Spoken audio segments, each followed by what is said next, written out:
In today's video, I'm going to teach you how to make Klaviyo flow.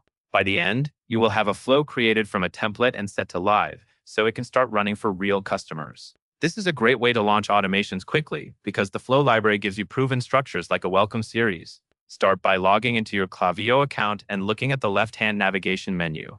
Find and click flows. This takes you to the main area where all of your existing flows live and where you can create new ones. Next, move to the top right corner and click Create Flow. This opens the Flow library, where Klaviyo provides pre-built templates for common marketing and lifecycle automations. Using a template helps you avoid building everything from scratch, and it keeps your flow organized. Now, click a template from the Flow library. A common example is Welcome Series, which is designed to introduce new subscribers to your brand. Choose the template that matches the goal you want to accomplish, since each template is built around a specific customer action. After selecting your template, you will see a setup modal.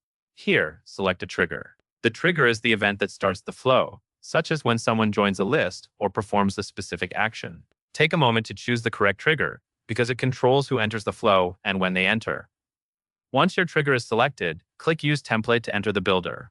This brings you onto the canvas where the messages and timing are laid out visually. When you are ready to activate the flow, go to the top right of the canvas and click Review and Turn On.